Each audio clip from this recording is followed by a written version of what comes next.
RSS ने और भाजपा ने नरेंद्र मोदी को प्रधानमंत्री क्यों बनाया, इसके बारे में कभी सोचा आपने? अगर 6 लाख गांव में आपने कमेटियां बना ली तो आपकी सरकार आ जाएगी। गांव में इन मुद्दों पर आप बात करोगे तो लोग आपको साथ देंगे। गांव में तो हमारे लोग हैं। आप ओबीसी की गिनती क्यों कराना चाहते हो? प्रधानमंत्री बनाने के लिए कराना चाहते हो ना? तो प्रधानमंत्री तो बगैर गिनती के हमने बना दिया।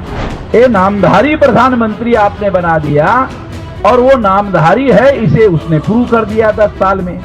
मोदी आपकी बात सुन नहीं रहा तो दूसरा रास्ता अपनाना पड़ेगा। ये बीजेपी के लोग जो दिल्ली में पहुंचे हैं वो हमारे वोटों के आधार पर पहुंचे, ओबीसी के लोगों के आधार पर पहुंचे।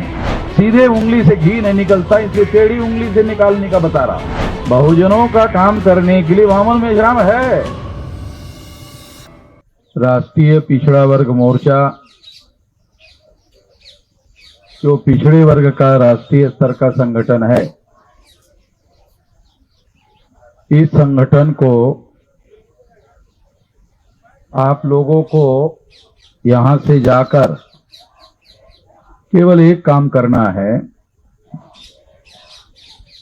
जितने दिन तक सरकार गिनती नहीं करेगी उतने दिन तक ये मुद्दा जिंदा रहेगा, और अगर गिनती कर दिया तो मुद्दा खत्म हो जाएगा। तो बेहतर है गिनती ना ही कर ले। बेहतर है ये गिनती करने के लिए तो ये धरना प्रदर्शन है।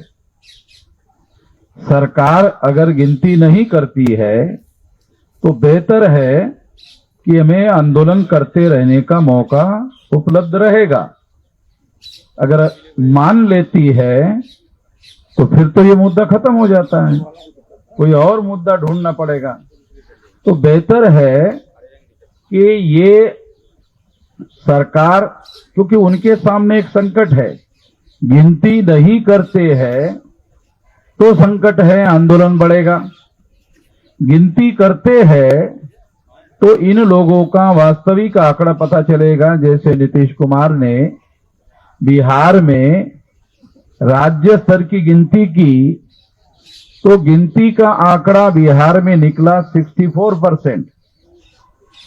तो ये 64% जो बिहार में निकला है वो लगभग 64, 65, 67, 66 के आसपास ये आंकड़ा निकलने वाला है। सारे देश भर में इतना ही निकलेगा।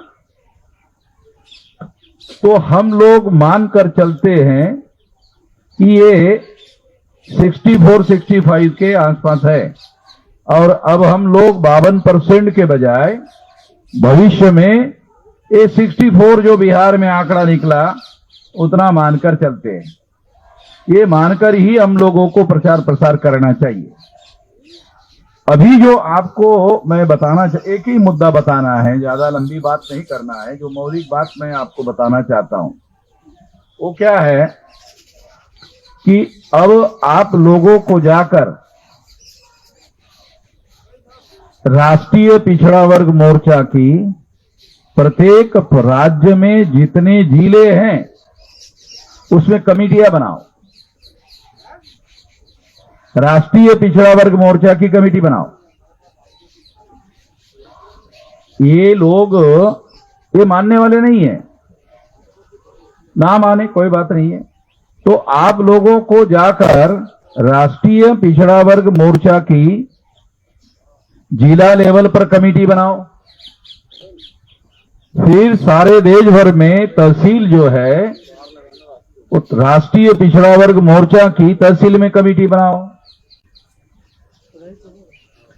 बामसेप और भारत मुक्ति मोर्चा के द्वारा ये कमेटियां बामसेप की 625 जिलों में बनी हुई है।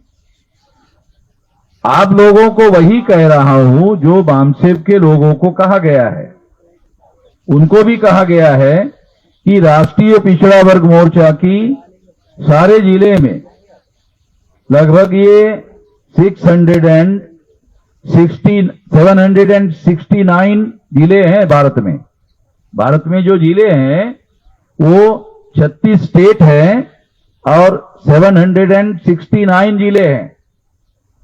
तो हम लोगों को जो नॉर्थ ईस्ट रीजन है, जो बांग्लादेश है उसके बॉर्डर में, या ब्रह्मदेश के बॉर्डर में जो छोटे छोटे स्टेट है, अगर वो छोड़ दिए जाए तो हम लोग 32 राज्यों में एक कमेटियां बना सकते हैं।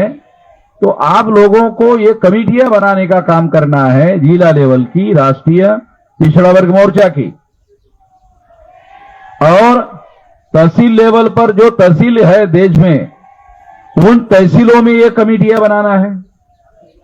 जिले की कमेटी बनेगी और जिले की कमेटी बनती है तहसीलों के गठन के साथ, गठन के आधार पर जिला बनता है। और अगर आपने तहसील कमेटी बनाई तो तहसील की कमेटी ब्लॉक और ग्राम पंचायत और गांव से बनती है। आप लोगों को यह बात समझा रहा हूं, बात को समझना जरूरी है। ये ओबीसी की जातीय आधारित गिनती क्यों करना जरूरी है, क्यों करना जरूरी नहीं है, ये सब लोगों ने बताया। इसको मैं बताने वाला नहीं हूं, इसको मैं रिपीट करने वाला नहीं हूं, तो आपको मालूम हो गया। जो मौलिक बात मैं आप लोगों को बताना चाहता हूं वो ये है कि यदि हम डिस्ट्रिक्ट की कमेटी बनाते हैं राष्ट्रीय पिछड़ा वर्ग मोर्चा की, तो वो तहसीलों के साथ मिलकर बनती है। अगर आप तहसीलों की कमेटी बनाते हैं तो ब्लॉक, ग्राम पंचायत और गांव की कमेटियां बनाने से तहसील कमेटी बनती है। तो आपको तहसील कमेटी बनाना है। तहसील कमेटी बनाने का मतलब है ब्लॉक, ग्राम पंचायत और गांव की कमेटी बनाओ। इससे क्या होगा, इससे 6.5 लाख गांव है तो 6 लाख गांव की कमेटियां बन जाएगी। अगर 6 लाख गांव की कमेटियां बनती है तो वास्तव में वहां लड़ाई जो है ना वो हम लोग वहां लड़ेंगे, क्योंकि ये बीजेपी के लोग जो दिल्ली में पहुंचे हैं वो हमारे वोटों के आधार पर पहुंचे, ओबीसी के लोगों के आधार पर पहुंचे हैं। आरएसएस ने और भाजपा ने नरेंद्र मोदी को प्रधानमंत्री क्यों बनाया है, इसके बारे में कभी सोचा आपने? पिछले 10 साल से हमने ओबीसी के मुद्दे को राष्ट्रीय मुद्दा बनाने के लिए प्रयास किया। तो अब अपोजिशन पार्टी का जो लीडर है राहुल गांधी, वो भी बोल रहा है, वो भी ओबीसी की गिनती की बात कर रहा है। आज का अखबार में तो और दूसरी खबर है। क्या खबर है? कि बहुजनों का काम करेंगे। अरे भाई, वो तो उसके लिए वामन मेश्राम है ना। बहुजनों का काम करने के लिए वामन मेश्राम है। आप अपने खानदान नेहरू, इंदिरा जी और राजीव जी का काम करो। अब हमारा ज्योतिराव फुले का, बाबा साहब का, शाहू महाराज का काम हमारे ऊपर छोड़ो ना। ये हमारा एजेंडा है, हम लोग काम करेंगे। मगर उनको मालूम हो गया अब यही एजेंडा आगे चलने वाला है और दूसरा कोई एजेंडा चलने वाला नहीं है। तो इसके लिए इस एजेंडे को राष्ट्रव्यापी आंदोलन का सबसे बड़ा मुद्दा है। मैं तो मोदी जी को सलाह दूंगा, इसको लागू ही मत करो। लागू करने के लिए ये कार्यक्रम है। मैं कहता हूं इसके लागू ही मत करो। और कब तक मत करो? 6 लाख गांव तक हमारा संगठन फैल जाए तब तक मत करो। 6 लाख, क्योंकि ये कर दोगे तो 6 लाख गांव में इस मुद्दे को लेकर कैसे जाएंगे तो लोग बोलेंगे अरे तो हो गया, अभी दोबारा क्यों आ रहे हो? तो इसलिए मत करो। मैं आप लोगों को एक कहावत बताता हूं, सीधे उंगली से घी नहीं निकलता, इसलिए टेढ़ी उंगली से निकालने का बता रहा हूं। आप लोगों को जो बता रहा हूं ना, सीधी उंगली से घी नहीं निकलता तो टेढ़ी करके निकालते ना। तो मैं आपको टेढ़ी करके निकालने की बात समझा रहा हूं कि 6 लाख गांव का इसी मुद्दे का आधार बनाकर आप गांव में जाओ। तो गांव में इन मुद्दों पर आप बात करोगे तो लोग आपको साथ देंगे। गांव में तो हमारे लोग हैं, एससी एसटी ओबीसी के ही तो लोग हैं गांव में। तो वो जो गांव में हमारे लोग हैं, गांव में आपकी शाखाएं बनेगी, कमेटियां बनेगी, 6 लाख गांव की कमेटियां बनेगी। जब 6 लाख गांव की कमेटियां बनेगी तो ये आंदोलन नहीं रहेगा, ये आंदोलन जन आंदोलन हो जाएगा, राष्ट्रव्यापी आंदोलन हो जाएगा। तो ये राष्ट्रव्यापी आंदोलन बनाने के लिए क्या करना चाहिए, ये बात मैं आपको समझा रहा हूं।